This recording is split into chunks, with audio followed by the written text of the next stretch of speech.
Quero ler com vocês Lucas capítulo 1, versículos de 5 a 25. E o Netinho me perguntou se eu tinha algum tema, e eu não sei. Isso faz parte, na verdade, o que eu desejo hoje, repartir um pouquinho daquilo que foi uma devocional para mim. Eu tenho procurado ler, especialmente o livro de Lucas, olhando para os diálogos e tentando achar ali dentro daqueles diálogos algumas... eu vou explicar no teor da mensagem, mas quando a gente fala ou quando a gente conversa com alguém, geralmente a gente acaba percebendo algumas coisas nas entrelinhas, né? Vamos lá, uma ilustração que eu vou usar aqui na própria mensagem por exemplo, amanhã você vai chegar lá para o seu chefe e vai dizer assim: bom dia.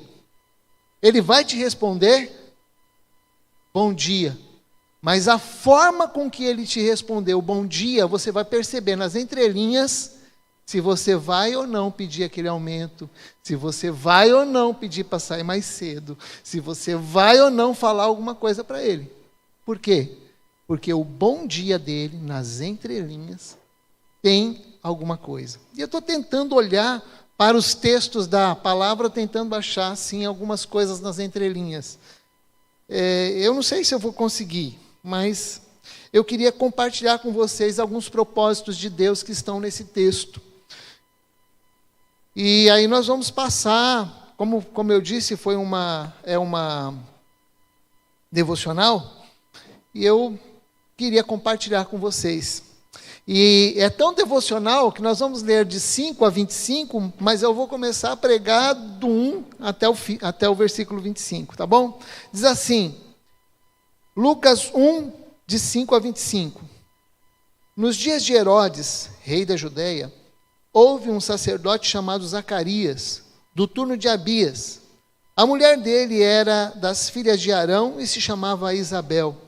Ambos eram justos diante de Deus, vivendo de forma irrepreensível em todos os preceitos e mandamentos do Senhor. Eles não tinham filhos, porque Isabel era estéril, e os dois já tinham a idade avançada. E aconteceu que, enquanto Zacarias exercia o sacerdócio diante de Deus, na ordem do seu turno, coube-lhe por sorteio, segundo o costume sacerdotal, entrar no santuário do Senhor para queimar o incenso. E durante esse tempo, toda a multidão do povo permanecia na parte de fora, orando. E eis que apareceu Zacarias, um anjo do Senhor, em pé à direita do altar do incenso. Ao vê-lo, Zacarias ficou assustado e o temor se apoderou dele. O anjo, porém, lhe disse: não tenha medo, Zacarias, porque a sua oração foi ouvida.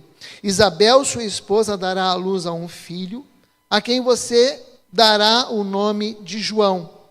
Você ficará alegre e feliz, e muitos ficarão contentes com o nascimento dele, pois ele será grande diante do Senhor. Não beberá vinho, nem bebida forte, e será cheio do Espírito Santo já desde o ventre materno. Ele converterá muitos dos filhos de Israel ao Senhor seu Deus. Irá adiante do Senhor no espírito e poder de Elias, para converter o coração dos pais aos filhos, converter os desobedientes à prudência dos justos e habilitar para o Senhor um povo preparado. Então Zacarias perguntou ao anjo: como terei certeza disso? Pois eu sou velho e a minha mulher também já tem idade avançada. O anjo respondeu, aí vem umas entrelinhas, né? Cara, eu sou Gabriel, eu ando sempre com o Senhor. Ele diz: eu sou Gabriel, que estou a serviço de Deus e fui enviado para falar com você e lhe trazer esta boa notícia. Todavia, você ficará mudo e não poderá falar até o dia em que estas coisas vierem a acontecer, porque você não acreditou nas minhas palavras, as quais no devido tempo se cumprirão. O povo estava esperando Zacarias e admirava-se com a demora dele no santuário. E quando Zacarias saiu, não lhes podia falar. Então entenderam que ele havia tido uma visão no santuário e expressava-se por sinais e permanecia mudo. Aconteceu que, terminados os dias do seu ministério, Zacarias voltou para casa. Passados esses dias, Isabel, a mulher de Zacarias, ficou grávida. E ela não saiu de casa durante 5 meses, dizendo: foi isto que o Senhor me fez, ao contemplar-me, para acabar com a minha vergonha diante das pessoas. Amém? Bom, como eu disse, eu, em primeiro lugar, não tenho a intenção de começar um estudo bíblico ou um estudo a respeito do Evangelho de Lucas. Apenas nós estamos tentando, como pregadores, como ensinadores, a gente está tentando sempre linkar uma mensagem na outra. E temos ouvido já algumas mensagens. O Fábio falou um pouco sobre a ideia de... fugiu agora, eu não estava aqui no meu esboço. A ideia de identidade. Enfim, o Vitor falou algumas semanas atrás a respeito de ser sal, de ser luz. E aí nós queremos tentar caminhar nessa ideia de ensino, nessa ideia de que Deus tem um propósito de formar um povo firme, um povo que ande de verdade e que seja condizente com aquilo que fala e vive. Viver aquilo que fala, falar aquilo que vive. Um povo que seja coerente com aquilo que tem ouvido e com a sua fé. E, como eu disse, eu não tenho essa intenção de fazer um estudo, mas eu queria, só para você entender, o objetivo de Lucas, na verdade, era trazer uma reflexão, trazer uma biografia de Cristo em ordem cronológica. E ele trazia para um homem, ele chama este homem de Teófilo. Muito provavelmente, este homem era uma autoridade de destaque naquela época. Quem era Teófilo? Teófilo, pouco se sabe dele, mas o significado dele é amigo de Deus ou amado de Deus. Talvez um pseudônimo, como eu já disse aqui, para ocultar a sua verdadeira identidade. Possivelmente, ele era um cristão influente, recebendo as necessárias instruções sobre Jesus e os seus ensinos. Uma ação discipuladora ele estava recebendo da parte de Lucas, ao escrever o Evangelho. Obrigado. Ao escrever o Evangelho na sua narrativa. Eu gosto de explicar e de informar que quando os evangelhos são escritos, são 4, na verdade não são 4 evangelhos diferentes. Na verdade são 4 evangelhos narrados de perspectivas diferentes. Eu costumo dizer que eu estou aqui na frente e eu enxergo tudo que está, tudo aqui, ó. Só que eu não enxergo aqui atrás. Você está desse ponto de vista, você enxerga tudo que está aqui atrás. Então eu vejo que os 4 evangelhos são ensinados, são escritos com pontos de vistas diferentes. Eles estão escrevendo a mesma história com pontos de vista diferentes. E Lucas, ele primou por esta questão de ter uma biografia que fosse cronológica. E aí, ele dedica isso a Teófilo, que provavelmente foi o seu financiador, aquele que financiou os seus escritos, porque até hoje, naquela época já era difícil, e até hoje escrever um livro e financiar um livro é muito caro, até porque as pessoas não têm a cultura de ler. Teófilo me faz lembrar também pessoas que são amigas do Evangelho. Não sei se você já parou para pensar, mas existem pessoas que são amigas do Evangelho, pessoas que ajudam a igreja de Cristo. Na minha adolescência, eu nós fomos visitar um senhor, muito gente boa, aquele senhor. E nós fomos visitar porque ele tinha presenteado um grupo de garotos da igreja com um jogo de camisa de futebol. Era um uniforme inteirinho de futebol, calção, camisa, meião, tudo. E para nós aquele cara era um ricaço, era o máximo aquele cara. Era um homem bondoso, amigo do Evangelho. E nós fomos visitar a ele, juntamente com o nosso líder, oramos por ele, e uma das coisas que deixou a gente meio que encafifado como moleques ali, né, é que ele dizia que ele não conseguia ser um cristão, ele não conseguia ser um discípulo de Jesus. E saímos de uma certa forma meio frustrado, e ao mesmo tempo com a alegria de ter ganhado um uniforme de futebol. Eu nunca fui muito bom de futebol, mas eu estava feliz porque eu usar aquela camisa lá, eu achava assim o máximo, né? E como foi interessante ver que aquele homem era tão bondoso e nos ajudando. Teófilo me faz pensar em amigos do Evangelho, amigos que apoiam os filhos, permitindo que eles vão para a igreja, permitindo que eles, de alguma forma, participem das igrejas. Enfim, lá em Cubatão, nós tínhamos uma célula de crianças. E um dia eu fui convidar a mãe de um garoto para ir na nossa célula de adulto, que a gente estava tentando formar, e aquela mulher nos disse, mais ou menos, nas entrelinhas, ela me disse, olha, quem precisa de Deus, quem precisa são os meus filhos. Eu não preciso. E é isso que muitas vezes a gente vê naquelas pessoas que são amigas do Evangelho. Eu quero ajudar, eu estou aí, mas eu não preciso de Deus. Não sei se vocês se lembram, mas a casa da Usana aqui, quando foi comprada, a ex-proprietária, ela foi uma bênção nas nossas vidas. No entanto, Deus quer mais do que simpatia, Deus quer mais do que amizade pelo Evangelho. Ele deseja que todos venham ao arrependimento e que nenhuma alma se perca. Então, eu não sei se nós temos amigos do Evangelho aqui, mas Deus quer mais de você. Assim como Ele nos ama, Ele ama você também. Assim como nós precisamos de Deus, você também precisa de Deus. Não basta ser amigo do Evangelho.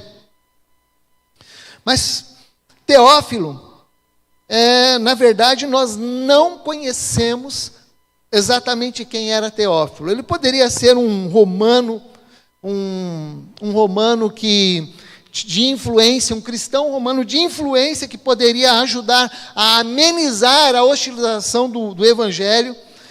Enfim, o que eu entendo quando olho para a vida de Teófilo é que ele era um irmão em Cristo Jesus, que realmente nós vamos encontrá-lo no céu, mas todas essas especulações que eu falei aqui passa pelos comentários que eu li e passou pela minha mente também enquanto eu estudava e relembrava algumas coisas a respeito de amigos do Evangelho.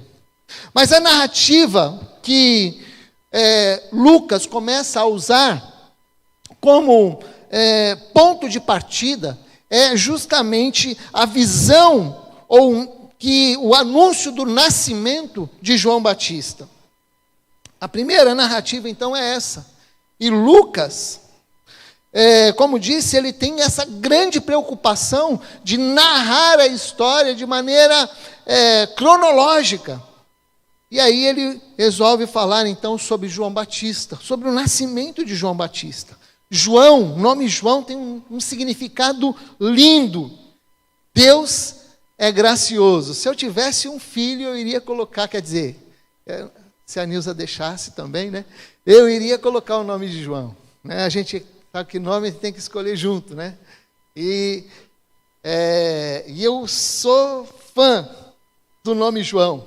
E João quer dizer Deus é gracioso. E na verdade, o seu nascimento, o nascimento de João Batista, não foi um improviso na história. Ele foi profetizado muitos anos antes. Em Isaías 40, versículo 3, diz: vós que clama no deserto, prepare o caminho do Senhor, endireite ali uma entrada para o nosso Deus. Em Malaquias 4, 5 e 6, diz que ele seria enviado para converter os corações dos pais aos filhos, e dos filhos aos pais. E quando se fala em João Batista, logo vem aí na mente das pessoas, logo vem a ideia a pergunta sobre reencarnação. Algumas pessoas perguntam assim: e aí, João Batista era o Elias reencarnado? Então, como forma de ensino, é importante lembrar que a Bíblia não fala, a Bíblia não apoia em nenhum momento a teoria ou a doutrina da reencarnação. Em Hebreus capítulo 9, versículo 27, nós lemos assim: aos homens está ordenado morrer uma vez só, vindo depois o juízo.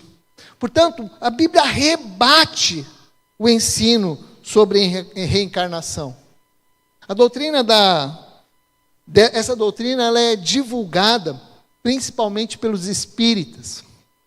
E eu não tenho a intenção, em nenhum momento eu não tenho a intenção de desrespeitar aqueles que apoiam, aqueles que seguem este ensino. Mas, como eu estou ocupando um púlpito cristão, evangélico, que prima pelo estudo da palavra de Deus, a gente precisa falar que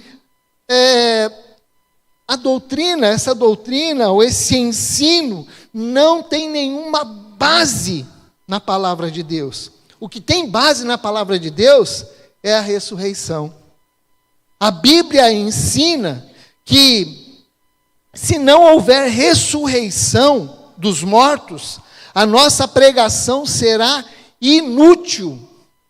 Nós vemos lá em 1 Coríntios, capítulo 12, capítulo 15, versículos de 12 a 19, nós lemos assim: ora, se o que se prega é que Cristo ressuscitou dentre os mortos, como alguns de vocês afirmam que não há ressurreição dos mortos.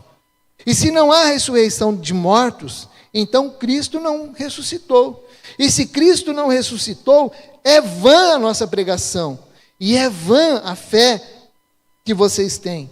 Além disso, somos tidos por falsas testemunhas de Deus, porque temos testemunhado contra Deus, que Ele ressuscitou a Cristo, ao qual Ele não ressuscitou. Se é certo que os... desculpa, minha vista está ruim hoje. Além disso, somos tidos por falsas testemunhas de Deus, porque temos testemunhado contra Deus que Ele ressuscitou a Cristo, ao qual Ele não ressuscitou. E se é certo que os mortos não ressuscitam, por quê? Porque se os mortos não se ressuscitam, também Cristo não ressuscitou. E se Cristo não ressuscitou, é vã a fé que vocês têm, e vocês ainda permanecem nos seus pecados. Então a frase, se Cristo não ressuscitou, é vã a vossa fé, a ideia dessa palavra vã, inútil, é a ideia de um vazio, é a ideia de que faltam alvos na sua vida, é a ideia de alguém que caminha para um caminho que não leva a lugar nenhum. E permitam-me dizer uma verdade, que eu acho que é dura, mas ela é em amor. O ensino sobre a ressurreição, o ensino sobre a reencarnação é enganoso. Não tem respaldo bíblico.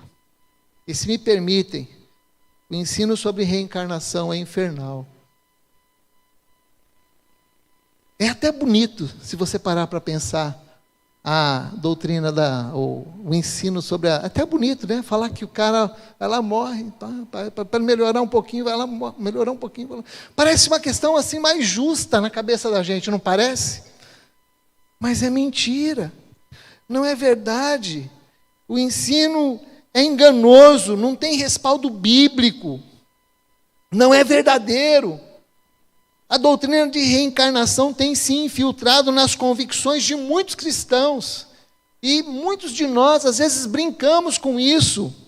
Eu peço que você não brinque com isso em nenhum momento, porque às vezes uma brincadeira, de alguma forma, expressa o que você não pensa, mas expressa um ensino enganoso. E a Bíblia diz aqui, se Cristo não ressuscitou, a vossa fé é inútil, e ainda estáis nos vossos pecados. Logo, os que morreram em Cristo também estão perdidos.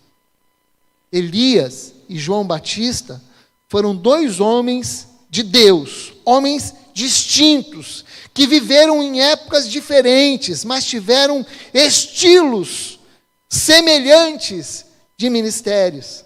Elias enfrentou um casal real, um casal que pertencia à realeza, que era Acabe e Jezabel. Este casal se envolveu com Baal, com os deuses da fertilidade.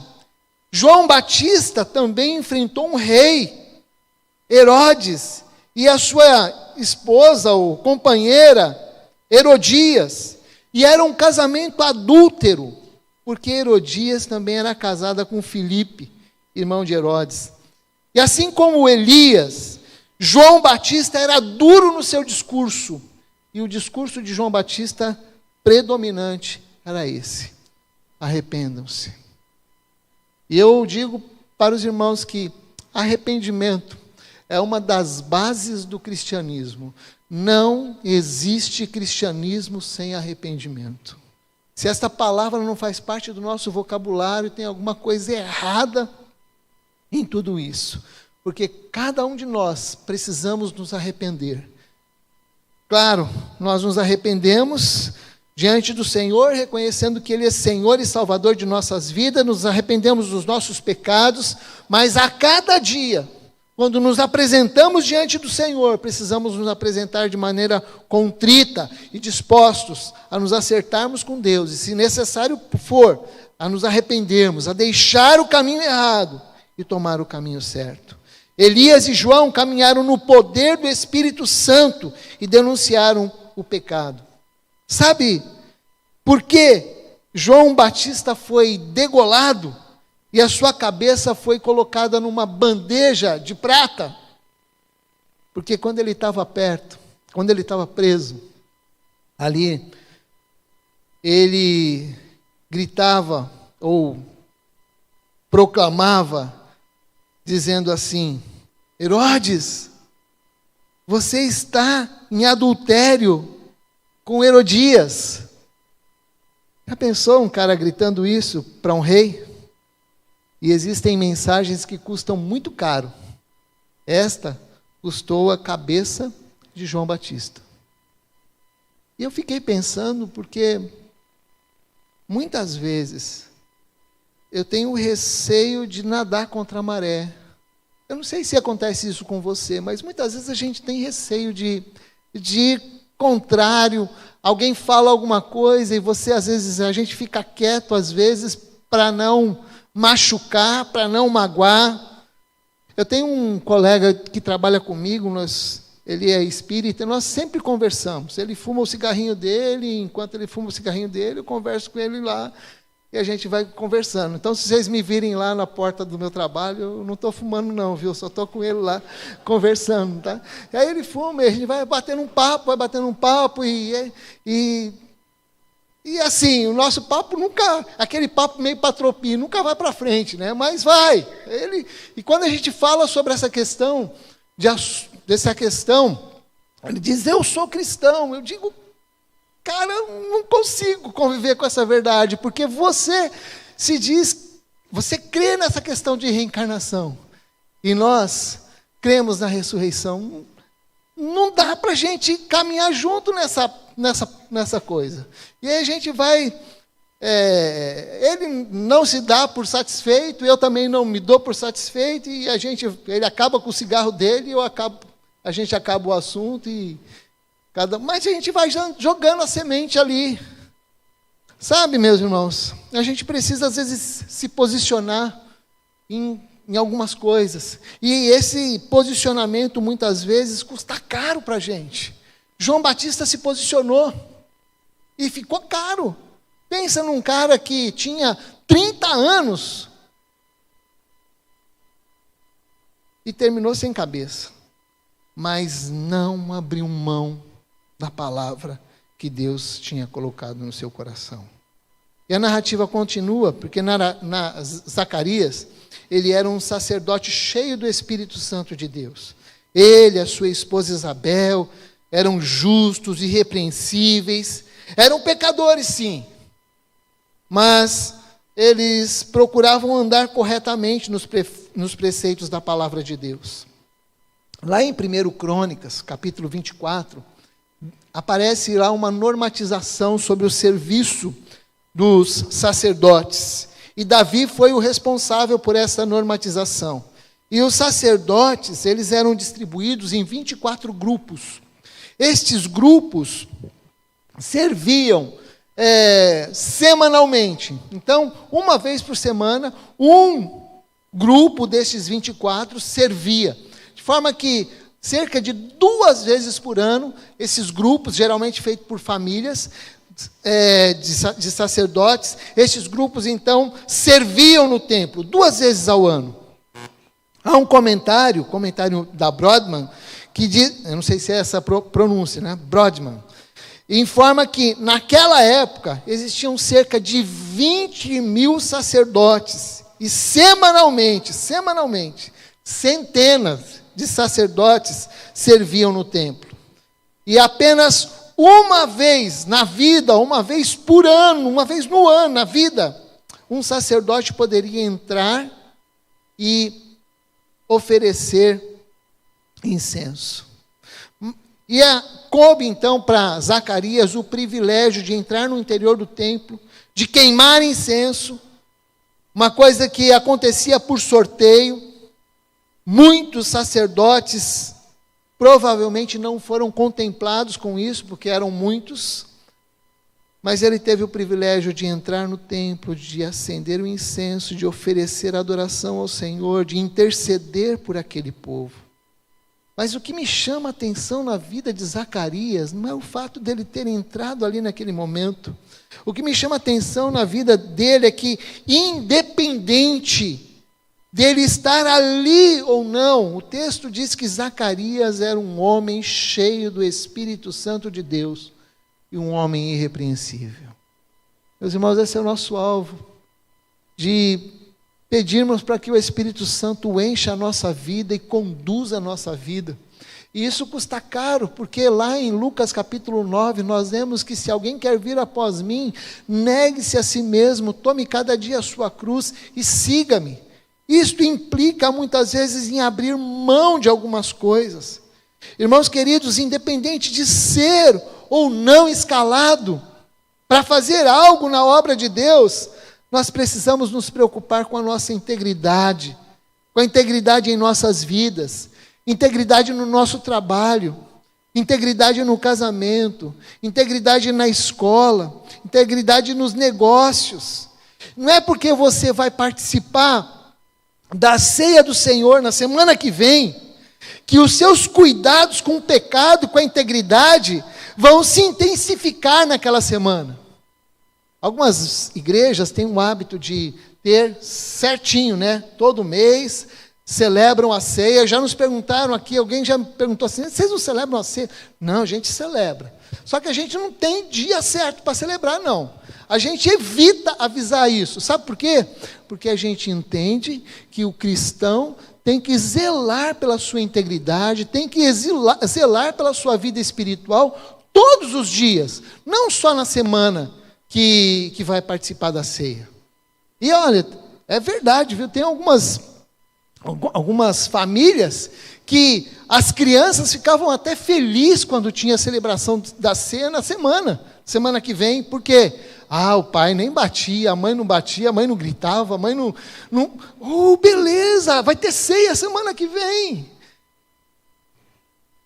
E é por isso que nós evitamos avisar, porque entendemos que todos nós devemos nos preparar sempre para estarmos íntegros na presença do Senhor, dentro ou fora da igreja.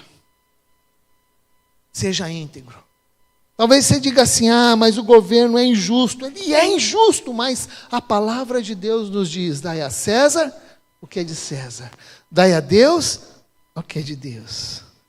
A taxação é injusta, sem nota é mais barato, mas nós precisamos ser íntegros naquilo que vamos fazer.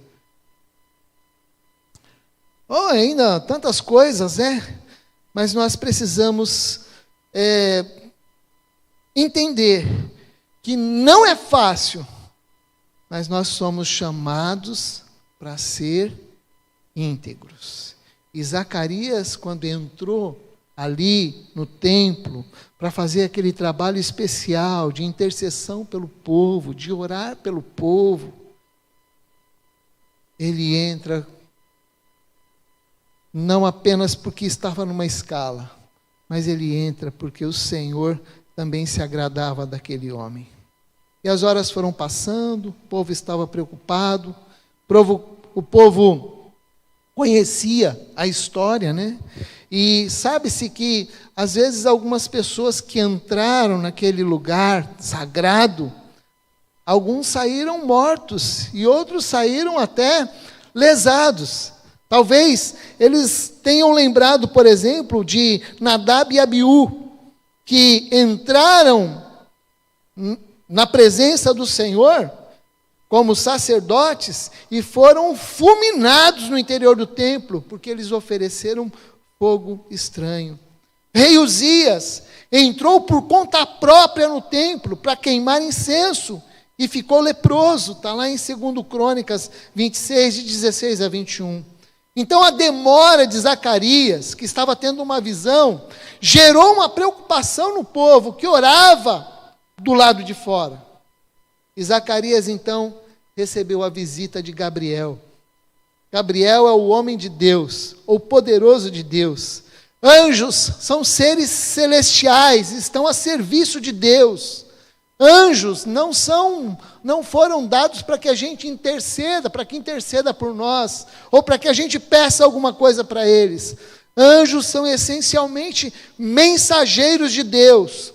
E somente 2 anjos são nomeados, ou têm nome na Bíblia, que é Gabriel e Miguel. E Gabriel tinha essa missão, anunciar o nascimento de João Batista, o homem que seria o precursor de Jesus, prepararia os discípulos e ajudaria a introduzir o Evangelho de Cristo. E é dentro desse diálogo que eu quero chegar com os irmãos. Eu não estou enrolando os irmãos, não, mas é nesse diálogo que eu quero chegar. Porque um diálogo, como já disse, por mais breve que seja, ele pode revelar outras coisas que não estão nas palavras. Sim, na entonação, nas entrelinhas das frases, das palavras. Como eu disse, amanhã você vai lá, vai encontrar o seu chefe, vai dizer bom dia, e a maneira como ele te responder, você vai dizer assim, o cara não está bom hoje não. É melhor a gente ficar na nossa. Ou, enfim, porque as entrelinhas falam também. E os versos de 11 a 17 trazem, vamos dizer assim, no corpo das entrelinhas, um propósito de Deus que está com ele desde o começo. Versículos de 11 a 17 trazem esta palavra para nós. Lucas registra assim, os versículos de 11 a 17. Só um minutinho.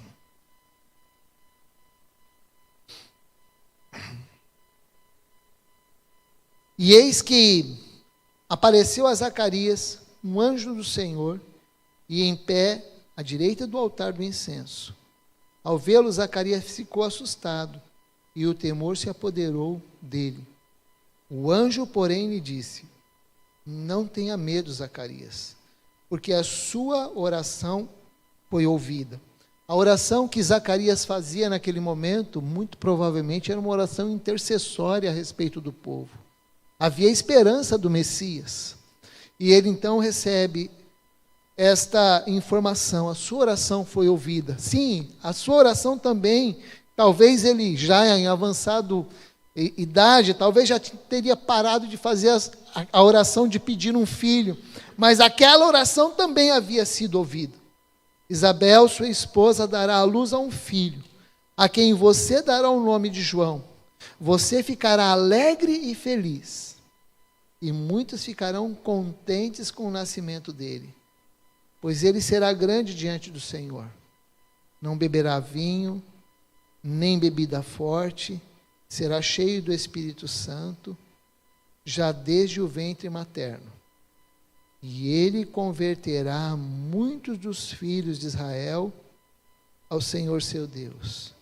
Irá diante do Senhor no espírito e poder de Elias, para converter o coração dos pais aos filhos, converter os desobedientes à prudência dos justos e habilitar para o Senhor um povo preparado. Deus sempre teve no seu coração o propósito de ter um povo que estivesse na sua presença, um povo seu. E essas entrelinhas trazem estes propósitos de Deus para as nossas vidas. Eu queria só destacar esses propósitos rapidamente, esses propósitos que Deus tem para nós como igreja, este propósito que Deus tem para nós como pessoas individualmente falando, se assim posso dizer, porque o anúncio do nascimento de João Batista não apenas demonstra o propósito da existência de João Batista, mas também nós encontramos ali o teor da sua mensagem, e neste diálogo, Gabriel e Zacarias também demonstram, Gabriel falando a Zacarias, demonstra o propósito de Deus para a vida daqueles que o servem. E o primeiro propósito que nós encontramos é converter o coração do seu povo a Deus. Converter os corações dos pais aos filhos é o segundo propósito. E converter os desobedientes à prudência dos justos, preparando o povo para o Senhor. A palavra conversão se tornou tão comum em nosso meio, que muitas vezes a gente não presta atenção e não entende que ela tem a ver também com os crentes em Cristo Jesus. Às vezes nós pensamos que conversão é para o não convertido, para aquele que ainda não aceitou a Cristo como Senhor e Salvador. Mas conversão tem a ver conosco. Conversão tem a ver com o seu povo. Deus quer sempre que nós recuperemos a nossa direção de olharmos para Ele. Conversão tem a ideia de reverter, de voltar-se, de fazer retorno do erro. Essa é a ideia. Converter o coração do seu povo, do povo de Deus. Essa é a primeira lição que nós encontramos. Converter o coração do seu povo ao seu Deus parece um paradoxo, porque afinal o povo já é de Deus. Por que eu tenho que converter esse coração? Porque muitas vezes nós perdemos o foco. Meus irmãos, eu muitas vezes perco o foco. Eu trabalho numa sala sozinho, às vezes, a maior parte das vezes eu fico sozinho na sala. 2 vezes por semana minha colega vem trabalhar lá comigo. E aí, como eu perco o foco? Márcio, volta. E Deus faz isso conosco. Muitas vezes nós perdemos o foco. Saímos dos eixos. O povo de Deus muitas vezes anda longe de Deus. Lá em Isaías 29:13, depois o próprio Jesus falando sobre isso, em Mateus 15:8-9, ele diz assim: este povo me honra com os lábios, mas o seu coração está longe de mim. Então, em vão me adoram. Seus ensinamentos não passam de regras ensinadas por homens. Sim, Deus tem o propósito de restabelecer, de trazer de volta aquele que está longe do Senhor. Vocês, eu não sei se vocês vão se lembrar da história do filho pródigo. Eu acho ela uma história maravilhosa. E eu não preciso contar essa história aqui, porque todos sabem, né, que é um filho, bom, pode ser que alguém não saiba, que é o filho mais novo de uma família que vai e diz assim: pai, eu quero a minha herança, eu não quero saber de ficar mais com o senhor, e eu quero sair. E ele sai, gasta, vive a sua vida de maneira bem pródiga, desperdiça tudo que tem, e aí ele cai em si, o Espírito Santo fala ao seu coração, e ele: pequei contra o Senhor, e ele retorna então com a ideia de ser recebido como empregado. Isso é conversão. Essa é a ideia de conversão. Quando ele está lá junto com os porcos, disputando a lavagem dos porcos para si, ele cai em si. Isso é mudança de mente. E eu imagino aquele cara voltando para casa, ensaiando um texto e dizendo: Deus, ó Pai, pequei contra ti, eu já não sou mais digno de ser chamado teu filho, me recebe apenas como um empregado e vai ficar tudo certo.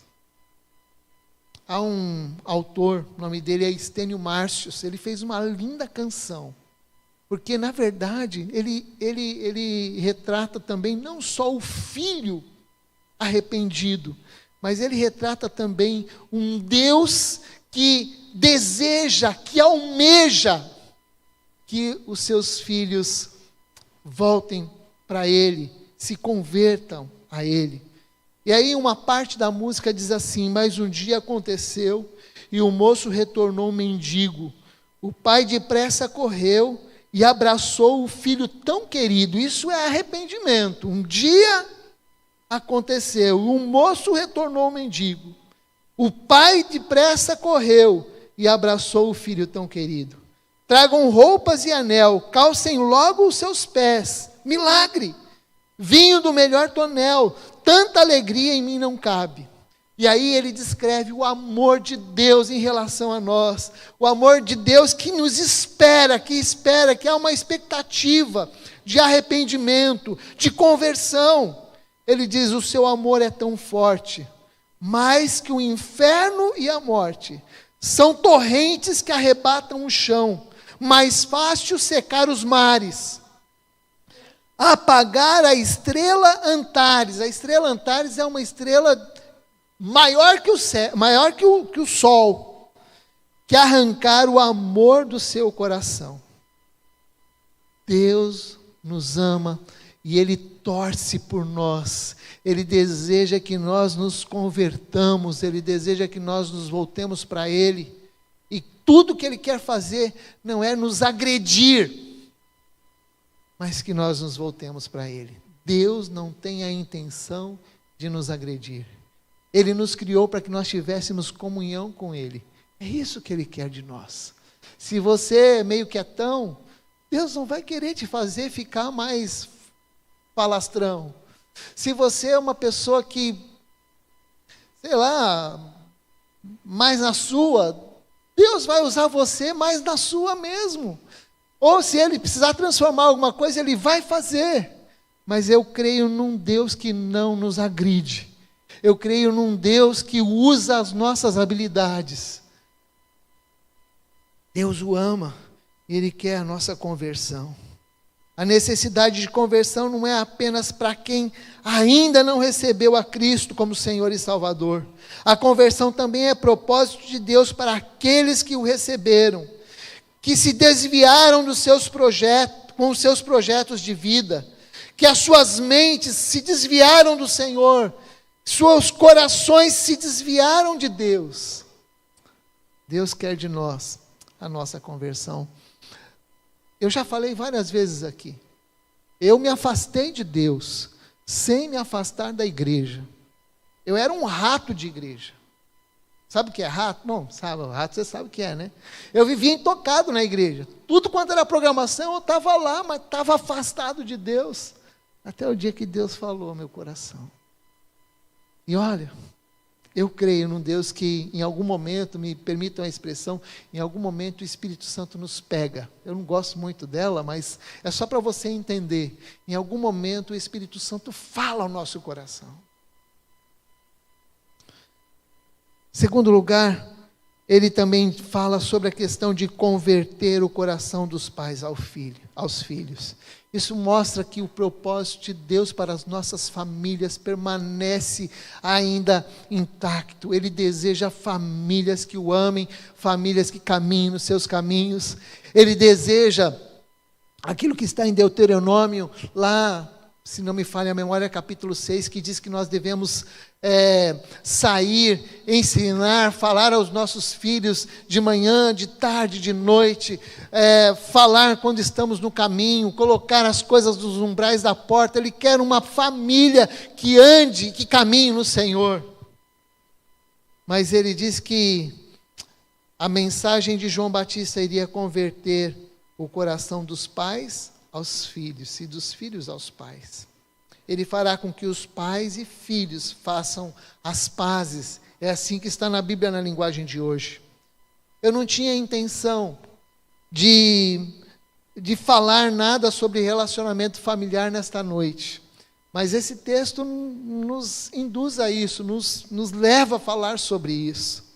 Deus deseja que pais e filhos caminhem em harmonia. Em Efésios capítulo 1, de 1 a 4, nós lemos assim: filhos, sejam obedientes aos vossos pais no Senhor, porque isso é justo e agradável a Deus. Honre seu pai e sua mãe, que é o primeiro mandamento com promessas, para que tudo corra bem com você e com a sua vida, e a sua vida seja longa sobre a terra. Pais, não provoquem a ira dos seus filhos, mas eduque-os de acordo com a disciplina e instrução do Senhor. A gente, no semestre passado, estudou um pouquinho sobre educação de filhos. E uma das coisas que o autor destaca é a importância de que estes versos: pais, não irritem os seus filhos, filhos, sejam obedientes aos pais. A importância de que estes versos andem em harmonia dentro da família. Filhos obedientes no temor do Senhor, pais que eduquem os seus filhos na disciplina, na instrução do Senhor, no temor de Deus. E quem sabe, né, a gente está falando aqui em Dia dos Pais. Dia dos Pais é sempre mais murchinho, né? Dia dos Pais é mais murchinho do que o Dia das Mães. Dia das Mães é um negócio mais badalado, tal, né? E obrigado pelo bis. Mas talvez hoje seja a oportunidade, eu não vou exaltar a sua pessoa de pai, não.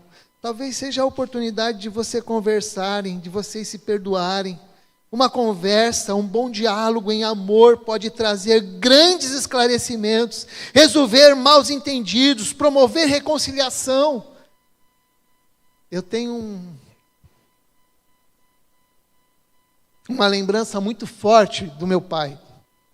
Meu pai foi quem me introduziu a gostar de chocolate. Ele de vez em quando trazia um laca para mim. Desculpa, eu já contei essa história antes. Ele trazia um laca. E algumas vezes ele vinha para casa e, claro, não era todo dia, né? Afinal, a gente não era... E um laca não era tão barato, não. E aí pai, trouxe? Não, tá bom. Ele não falava não. Ele falava assim: papai não trouxe. Com um tom de decepção. E eu, criança, fui brincar. Várias vezes aconteceu isso. Mas quando eu adolesci, existe essa... Quando eu fiquei adolescente, meu pai contou uma história para mim. Meu avô, Custódio Garcia, ele era um homem espanhol, da Galícia. galego. Ele era um cara muito bravo, um homem, e ainda fazia uso de bebida. Então meu pai contou que ele foi encontrar o meu avô, que estava entrando na porteira, eles moravam num sítio, e ele dizia assim: eba, pai, trouxe para mim bala, eba. E aí ele contou que o pai dele, bêbado, deu-lhe um tapa no rosto, ele caiu no chão e comeu terra. E aí eu entendi aquela frase que eu ouvia quando eu era criança: papai não trouxe, filho. Não faz diferença. E sabe por que eu estou falando isso? Porque dentro das nossas casas acontece tantos maus entendidos. O diálogo, às vezes, é mal entendido. Os sentimentos, às vezes, são mal entendidos. As palavras, às vezes, vêm com um peso que, quando eu falei, eu não tinha intenção de dar aquele peso, mas aquela pessoa que ouviu, o seu filho que ouviu, ou o seu pai que ouviu com peso que você não quis dar a palavra. E aí está estabelecido o desentendimento, as mágoas, as dificuldades. E sabe por que eu estou gastando tempo com isso? Porque um bom diálogo, uma boa conversa, pode elucidar algumas coisas que você não entendeu lá atrás. Diálogo é importante. E muitas vezes nós entendemos de maneira errada as coisas. A mensagem às vezes não chega direito para nós. Ah, mas eu já tentei falar com ele. Quando eu posso falar? Quem deve dar o primeiro passo, pai ou filho, para uma conversa? Sabe quem tem que dar o primeiro passo? Aquela pessoa que, ou um dos dois, ou o filho ou o pai, que de alguma forma foi tocado pelo Espírito Santo e entendeu que deve ir e falar. Talvez, pai, você precise dar uma ligada ou sentar e conversar e explicar algumas coisas. Ou então, talvez, filho, você precise se converter ao seu pai, conversar com ele, pedir perdão se necessário for, mas como isso é importante. Uma conversa franca, sem rodeios, mas com palavras em amor. Eu creio nisso, meus irmãos. Eu creio que Deus restaura relacionamentos dentro dos nossos lares.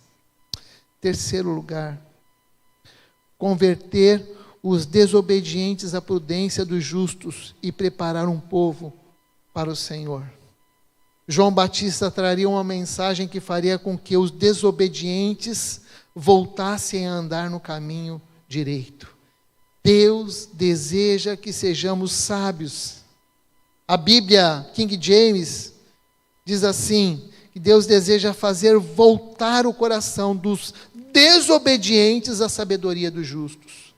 Se tem alguma coisa que agrada a Deus, é uma sabedoria envolta em temor.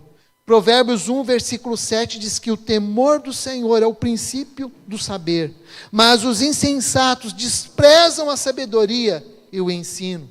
Quando Salomão teve a oportunidade de pedir o que quisesse a Deus, ele fez essa oração: eu não passo de uma criança, não sei como devo agir. Teu servo está no meio do teu povo que escolhestes, povo grande, tão numeroso, que não se pode contar. Dá, pois, ao teu servo coração compreensivo para governar o teu povo, para que com prudência saiba discernir entre o bem e o mal. E Deus não apenas lhe deu um coração sábio, como também lhe deu muitas e muitas riquezas.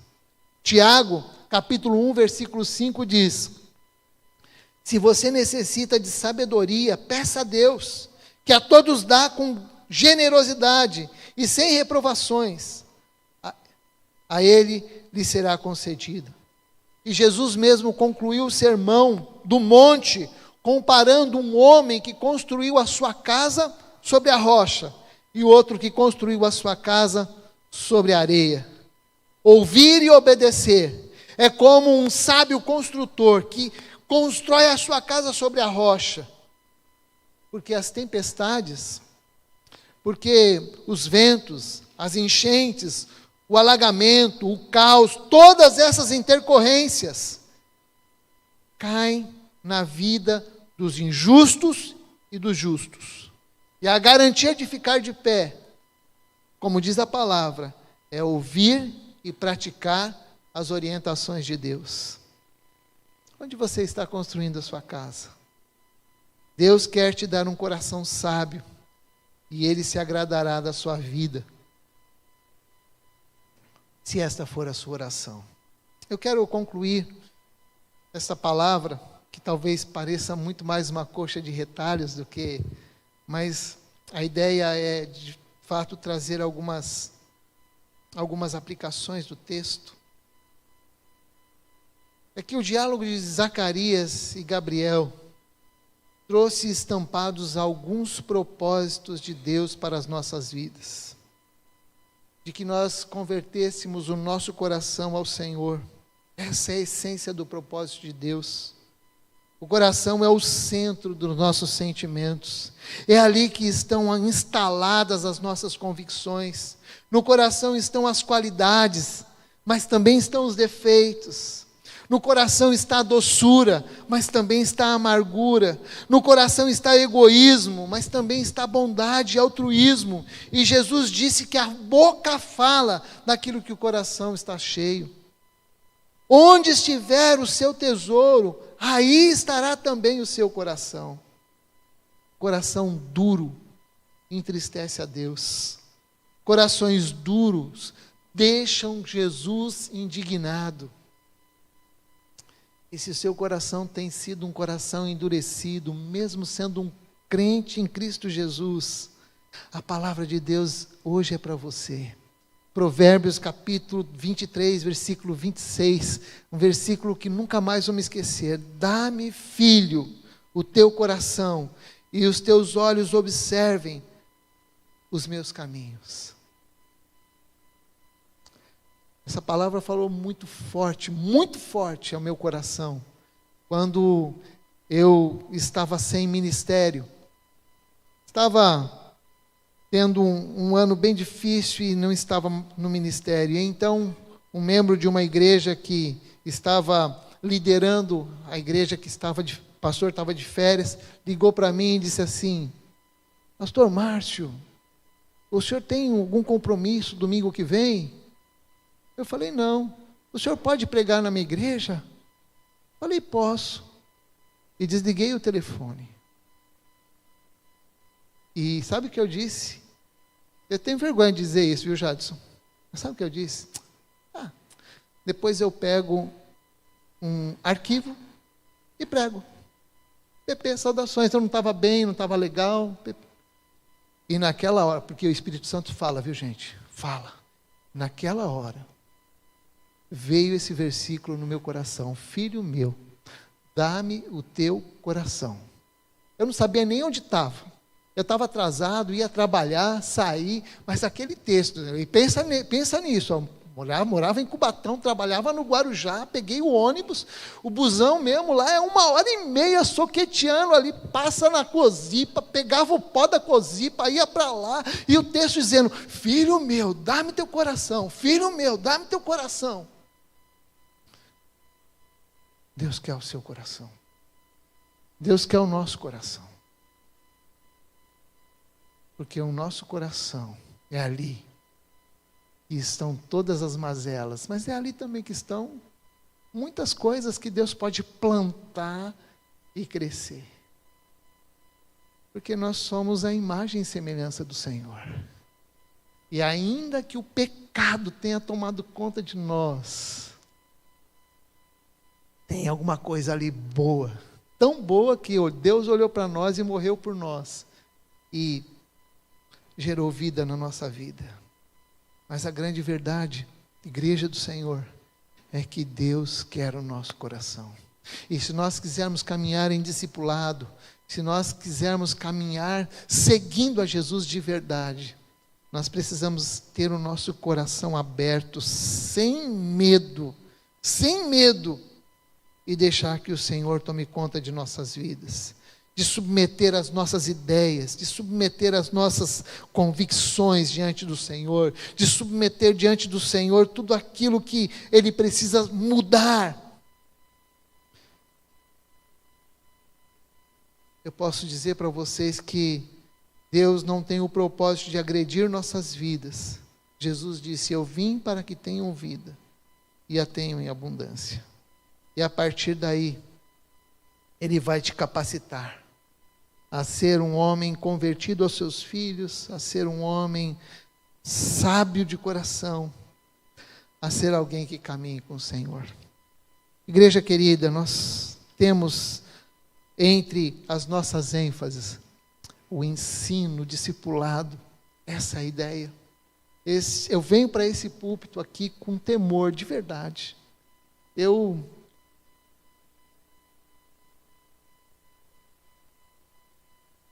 tenho medo de pregar. Sabe por quê? Porque é sério, eu estou lidando com vidas aqui. Mas eu quero dizer para você que Deus quer tomar nosso coração. E se o seu coração tem sido um coração endurecido, em nome de Jesus, assim como aconteceu há anos atrás comigo, filho meu, dá-me o teu coração.